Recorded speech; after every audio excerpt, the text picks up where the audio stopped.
అనుకుంటున్నారా నేను ఎక్కడికి వచ్చిన ఎరికేనా? అనంత పద్మనాభ స్వామి స్వయంభుగా ఒక బండరాయికి వెలిసిండు.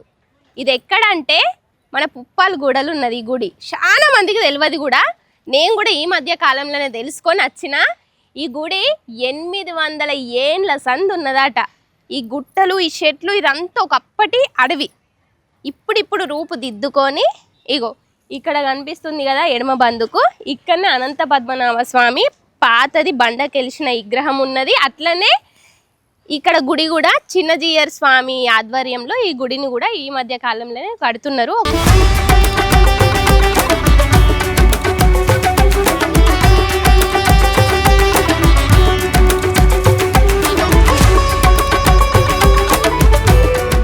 అంత చెప్తాను మంచిగానే ఉన్నది కానీ మరి గుడికి పోయే తొవ్వ ఎక్కడా అని బాగా సోచయిస్తున్నారులే.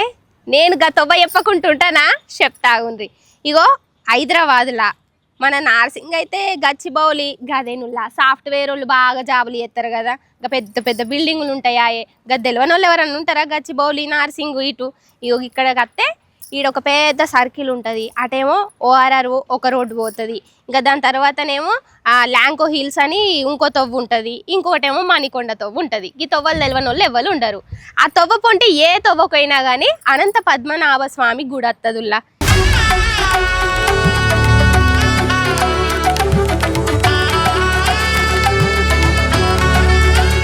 మీకు ఒక చిన్న ముచ్చట చెప్తాను బాగా అర్థమయ్యేటట్టు.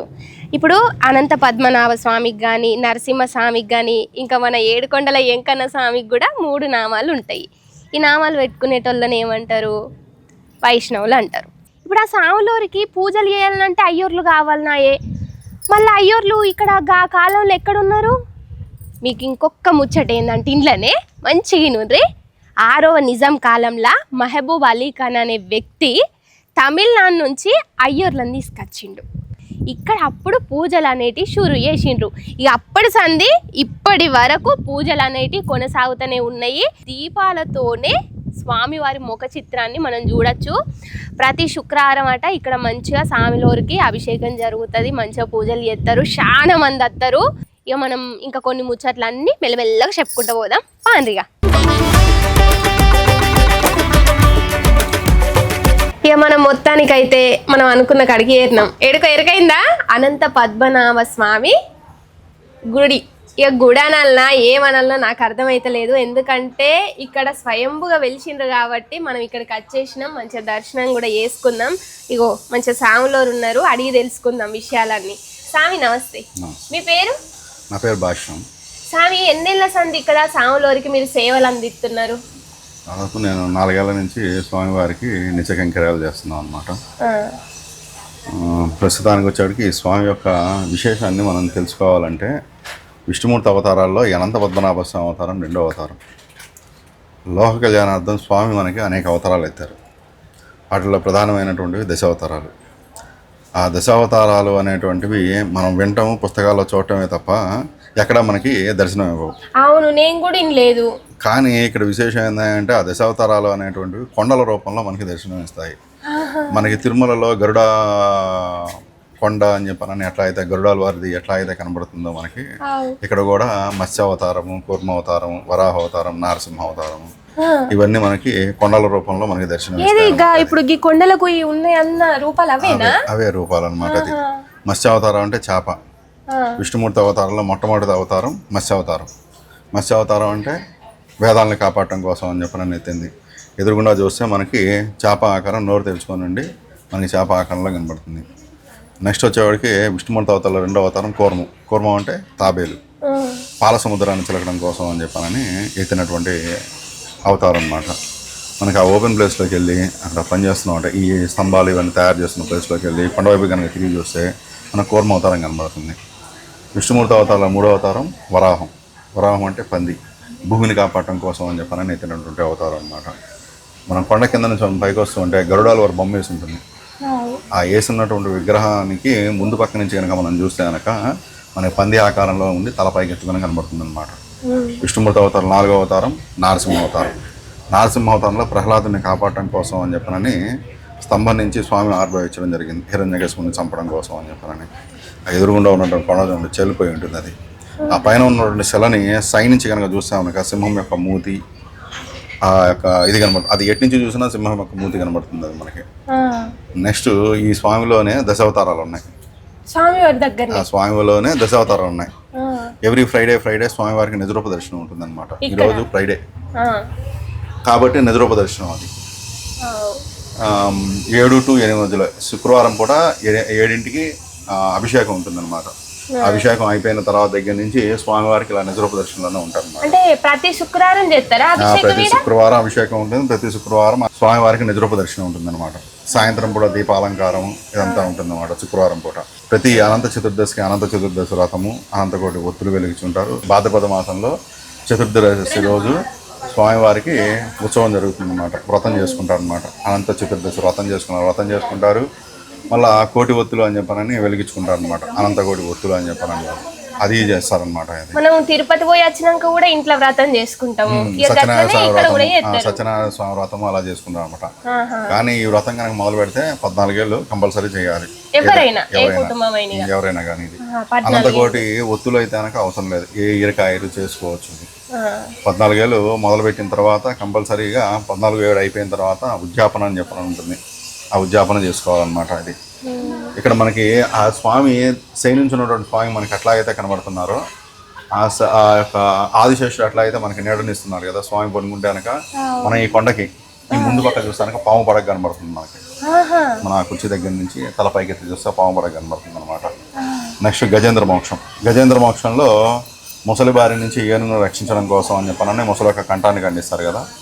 ఆ ఎదురుగుండా ఉన్న కొండ చూడండి మనకి ముసలి యొక్క కంఠం ఖండిస్తే కనుక అది కూడా అంతే కనబడుతుంది. గజేంద్రుడు ఏనుగు ఆ ఎదురుగుండా ఉన్నట్టు కొండ చూడండి. ఏను యొక్క పుష్పభాగం కనబడుతుంది. ఆ పుష్పభాగం సగం వదిలేసి కనుక సగం చూస్తే ఏను యొక్క కుంభస్థలము, ఏను యొక్క తొండము, ఏను యొక్క కన్ను, ఏను యొక్క చెవులు ఇవన్నీ కనబడతాయి. అదే కొండకి వెనక్కి కనుక వెళ్ళి చూస్తే కనుక రాగి చెట్టు ఒకటి ఉంది అక్కడ. ఆ రాయి చెట్టుకి వెనక పక్క కనుక కొంచెం దూరం నుంచి మనం చూస్తే ఏనుగు కూర్చున్నట్టుగా కనిపిస్తుంది అనమాట. ప్లస్ ఆ ఇంకొంచెం పైకి వెళ్ళి ఆ లోపల కొండల్లోకి మనం పక్కకి వెళ్తే కనుక స్వామివారి పాదము, శంఖం, చక్రం ఇవన్నీ ఈ కొండల రూపంలోనే మనకి ఇక్కడ దర్శనం ఇస్తాయి. అన్ని కొండలల్లో బండలల్లో దాగున్నాయి అంటారు. ఇది విశేషం అన్నమాట. చాలా వరకు ఇక్కడ కొన్ని నాశనం అయిపోయినాయి.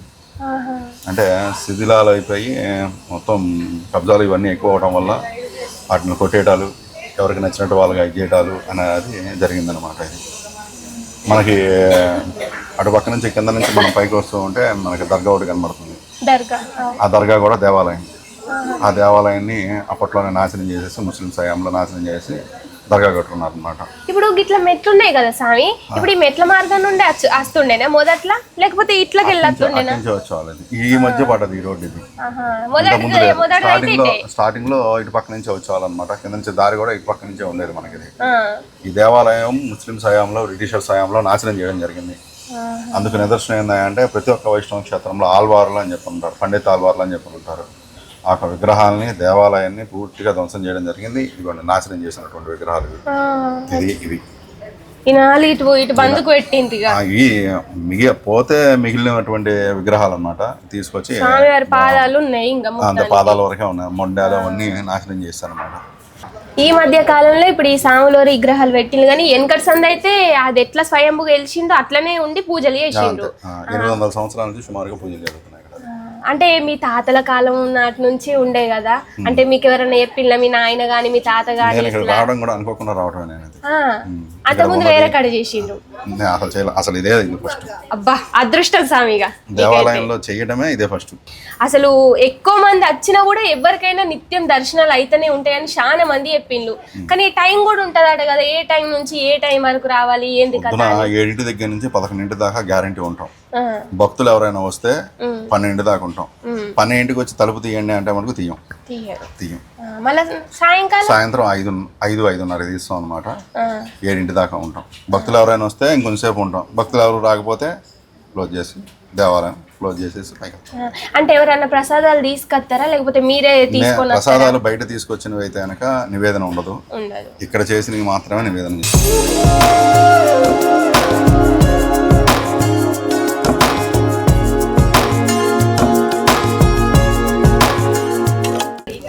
పరమా सदैकरूपरूपाय विष्णवे सर्वजिष्णवे यस्य स्मरणमात्रेण जन्म संसारबन्धना।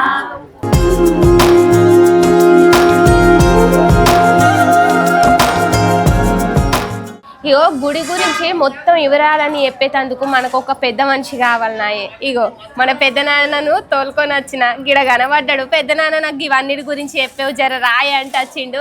పెద్ద నాన్న నమస్తేనే. నమస్తే. ఏం పేరు? నా పేరు గోపాల్. గోపాల్ పెద్ద నాన్న, ఎన్నేళ్ల సంది ఇక్కడికి వస్తున్నావు, దర్శనం చేసుకుంటున్నావు? నేను ఇక్కడ 7 ఏళ్ల నుంచి ఉన్నాను. ఈ కొండలంటే బాగా ఇష్టం నాకు. ఇక్కడ స్వామివారి దశావతారంలో మొదటి అవతారమైన మత్స్యావతారము మీకు క్లియర్గా కనపడుతుంది. స్వామివారి ముఖద్వారం ముందే ఉంటుంది. ఆ మత్స్యావతారం తర్వాత నెక్స్ట్ అవతారమైన కూర్మావతారం కూడా దీని వెనకాలే ఉంటుంది.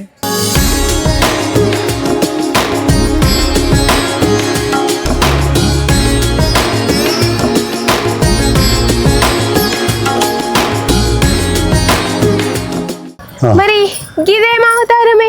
ఆ స్తంభం పగిలి అందులోంచి స్వామివారు వచ్చిన ఈ రాయి రూపం ఏదైతే ఉందో ఇది దశావతారాల్లో 4వ అవతారమైన నరసింహ అవతారానికి ఈ 2 కొండలు చిహ్నం.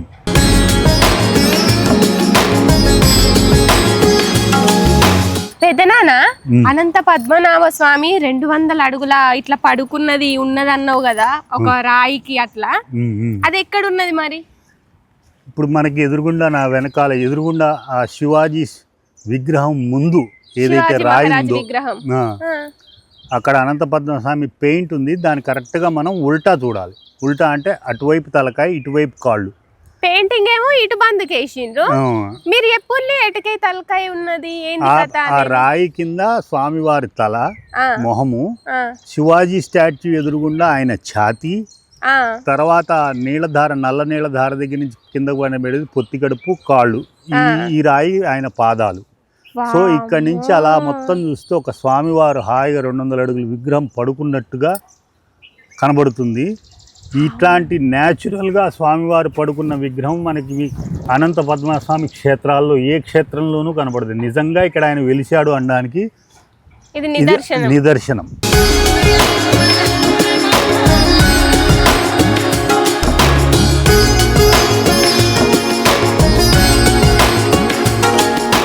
పెద్దనాన్న, గోశాల కొయ్యే ముందుగా నాకు దేవుని నామాలు చూపిస్తాను, మరి అది ఎక్కడ? ఇప్పుడు చూడండి, కరెక్ట్గా మన వెనకాలే. అయ్యో, వెనకనేనా? ఆ పైన ఆ ఆకులు పొదల మధ్యలో నల్లరాయి, ఇటుపక్క అటుపక్క ఎర్రగా 3 రాళ్ళు స్వామివారి క్లియర్గా కనబడతాయి. స్వామివారి నామాలు ఇక్కడ వెలిసినట్టుగా.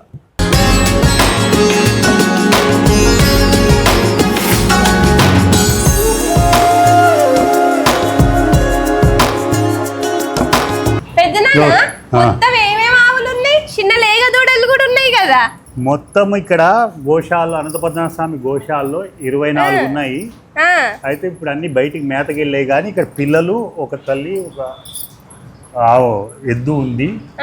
సో ఈ గోశాలలో ఉండే ఆవులు సర్వదేవత స్వరూపాలు కాబట్టి ఇక్కడ గోశాల నిరంతరం ఆవులకి సేవ అన్నది జరుగుతూనే ఉంటుంది.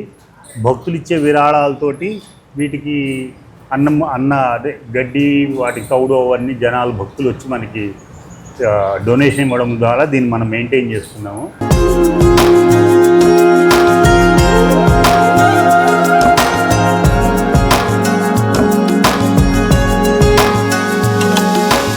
పెద్దనాన్న, అబ్బా గుట్ట మొత్తం ఎక్కిస్తాను కదనే, కింద గోశాల నుండి పైకి వచ్చినావు. ఇక్కడ ఏమున్నది మరి? ఏం అవతారం ఉన్నదని తీసుకొస్తాను నన్ను? ఇక్కడ గజరాజు స్వామివారిని గజారోహణం చేయడానికి ఎలా అయితే తిరుపతిలో అక్కడ పెద్ద పెద్ద దేవాలయాల్లో ఉంటాయో అట్లాగే ఇక్కడ కూడా స్వామివారి గుడి వెనకాలే ఈ గజేంద్రుడు హాయిగా ఇట్లా కూర్చుని పడుకున్నట్టుగా ఉండే విగ్రహం. ఇది ఆయన వెనక భాగం గజేంద్రుడిది, అది తల భాగం, తొండం ఇట్లా కిందకు వేసుకుంటూ హాయిగా నిద్రపోతున్నాడు.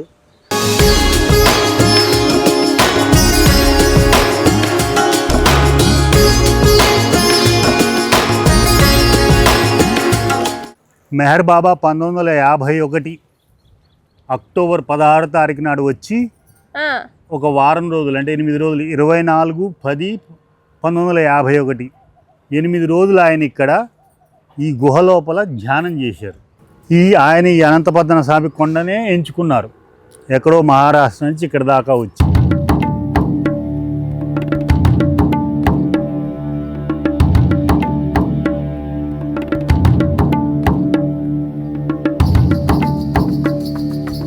ఇక్కడ నుంచి కూడా మెట్లున్నాయా? పూర్వకాలంలో ఈ గుడికి రావడానికి ఈ రోడ్డు ఉండేది కాదు, అందుకని ప్రజలు ఆ గుట్ట నుంచి ఆ సందుల్లోంచి కిందలోంచి పడి ఈ మెట్ల ద్వారా కిందకి స్వామివారిని దర్శించుకోవడానికి వచ్చేవారు. ఇందాక మీకు అక్కడ దారి చూపించిన గుర్తున్నదా అనుల్లా? అక్కడ కాజాగూడ రోడ్డు నుండి అంటే 3 తొవ్వలు ఉంటాయి కదా, ఇదో తొవ్వ అన్నమాట. ఈ తొవ్వ నుండి సీది ఇట్లా వస్తే మెట్ల మార్గం కూడా కనబడుతుంది. 2 పెద్ద బండల నడుమ మెట్ల మార్గం అన్నది మీరు చూస్తున్నారు కదా ఎన్ని మెట్లు ఉన్నాయో.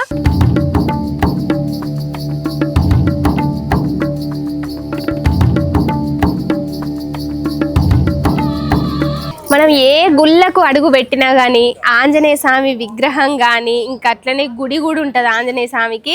ఏదో ఒక ఉండదైతే ఏ గుళ్ళనైతే ఉండదు నాకు తెలిసినంత వరకు.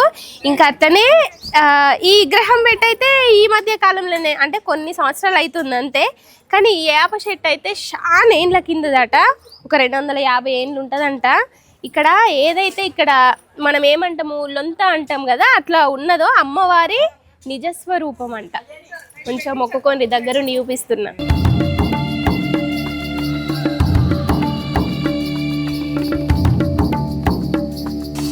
ఆంజనేయ స్వామిని మొక్కుకున్నారు కదా, అక్కడి నుంచి కూడా ఒక 4 మెట్లు దిగి ఇట్లా అత్తనేమో ఇక్కడ పాండురంగ స్వామి ఉంటారు, శివుంది కూడా ఉంటుందంట. ఇక్కడ కూడా మంచిగా అభిషేకం చేయొచ్చు, మంచిగా అందరు మొక్కుకోవచ్చు అని కూడా చెప్పిండ్రు.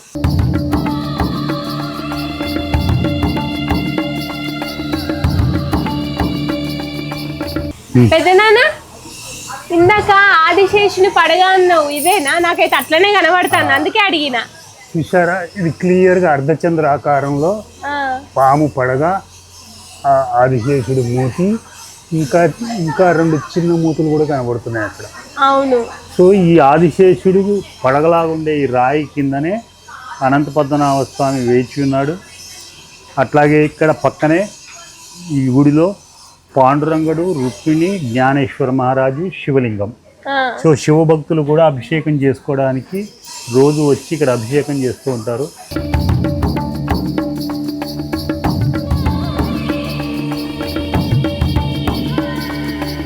నువ్వు యాది మనిషినట్టున్నావు, నాకు అక్కడ ఒక్కటే ఏనుగుని చూపించినావు, పండుకున్న ఏనుగుని. ఇక్కడ ఇంకొక ఏనుగు కూడా ఉందన్నావు కదా, నేను గుర్తుపట్టినా ఇక్కడ ఈ రూపాన్ని ఇప్పుడు మీకు కూడా చూపిస్తా, చూసారు. హనుమాన్ విగ్రహం వెనకాలనే ఉన్నది మంచిగా. హనుమాన్ విగ్రహం వెనకాలనే ఈ గజేంద్ర మోక్షానికి సంబంధించిన మొసలి, ఇక్కడ ఏనుగు నుంచుని ఉంటాయి. పెద్దనాన్న దేవుని గురించి, దేవుని దశావతారాల రూపాలు ఇక్కడ బండ పైన ఎట్లయితే నిట్ట నిలువుగా వెలిసినాయో వీటన్నిటి వివరాలు మంచిగా మంచిగా ఈ గుట్ట అంతా తిప్పుకుంటా నాకు మంచిగా చెప్పినావు, అర్థమయ్యేటట్టు. నేను కళ్ళారా కూడా చూసిండే, నాకు చాలా సంతోషమైంది.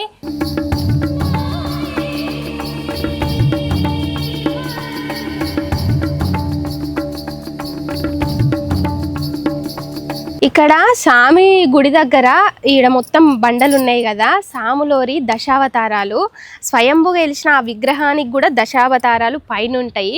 ఇక్కడ దర్శనానికి ఎప్పుడన్నా వస్తే అయ్యోరు దగ్గరుండి దీపం ద్వారా చూపిస్తారు. ఇప్పుడైతే గుడి లోపలికైతే ఓనిత్తలేరు, బయట ఉండే దర్శనం చేసుకోవాలి. ఇంకా అట్లనే ఫోటోలు కానీ వీడియోలు కూడా తీయనిత్తలేరు, ఎందుకంటే ఇక ప్రభుత్వాలు మారిన కొద్దీ ఇక పెడతారు కదా, నుల్ల కండిషన్లు అంటారు కదా ఇంగ్లీష్ పీసులా, అవి గట్లా పెడతారు కాబట్టి వాళ్ళు కూడా ఏం చేయలేరు.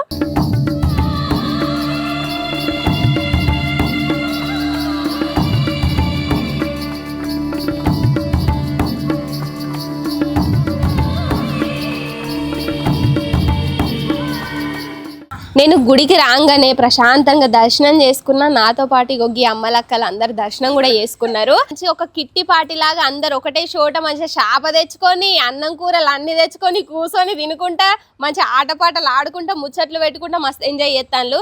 ఇక నాకెందుకు ఇలా చూడంగానే మంచిగా ముచ్చట పెట్టబుద్ధి అయింది, అందుకే వచ్చేసిన. అక్క నమస్తే. నమస్తే. ఏం పేరు? కళ్యాణి. ఏడికెళ్ళొచ్చిండ్రు? Rainbow vista Moosapet. అనంత పద్మనాభ స్వామి దగ్గరికి ఎందుకు వచ్చిండ్రు మీరు? ఎందుకంటే అన్ని టెంపుల్స్కి ఎలా వెళ్తాము, ఈ టెంపుల్ కూడా వెళ్ళినప్పుడల్లా ఒక కొత్త టెంపుల్కి వెళ్ళాలని చెప్పి వచ్చాము. యూట్యూబ్లో చూసాము. సో మార్నింగ్ 11 కల్లా క్లోజ్ కాబట్టి 10:30కే ఇక్కడ ఉన్నాము విత్ లంచ్. అమ్మ నమస్తే. నమస్తే అమ్మా. లక్ష్మీదేవి తీరు మంచిగా తయారై వచ్చినావు. ఏం పేరు? పద్మజ. పద్మజ. సుశీల పద్మావతి అమ్మవారు కూడా ఉన్నారు కదా. అమ్మ నీకు ఎట్లా అనిపిస్తుంది ఈ గుడికి వస్తే? చాలా బాగుందండి, పాజిటివ్ వైబ్స్ ఉన్నాయి. రాంగ్లోనే ఆ ఫీలింగ్ తెలుస్తుంది, మంచిగా అనిపిస్తుంది. పాండురంగ స్వామిది కూడా బాగుంది. కళ్ళ నిండా చూసినావా సాములోని? చూసామండి. అక్క ఏం పేరు? మణి. మనక్క, నీకు ఈ గుడి గురించి ఎవరు చెప్పిండ్రు, ఏం కథ, అసలు ఎందుకు వచ్చినావు? నేను ఇది వరకు వచ్చాను ఇక్కడికి, బాగుందని చెప్పి వీళ్ళందరిని తీసుకొచ్చా ఇవాళ వెహికల్ మాట్లాడి. ఓ కర్త కర్మక్రియ నువ్వేనా అందరిని తోలుకొచ్చింది? యా. కాదు, మొదటి పారు వచ్చినప్పుడు ఎట్లా అనిపించింది? అప్పుడు వచ్చింది అంతగా గుర్తులేదా, అవన్నీ కూడా లేవు అప్పుడు. ఈ గుడి కూడా కట్టలేదు అప్పుడు, చాలా చిన్నది ఉండే. సరే అని చెప్పి అంతగా తెలీదు, కానీ చూశానని గుర్తుంది. కానీ ఒకసారి వెళ్దాం అనిపిస్తుంది. 2-3 నెలల నుంచి ట్రై చేస్తున్నాం, కానీ ఇప్పుడు అనుకూలంగా ఇవాళ వచ్చాము.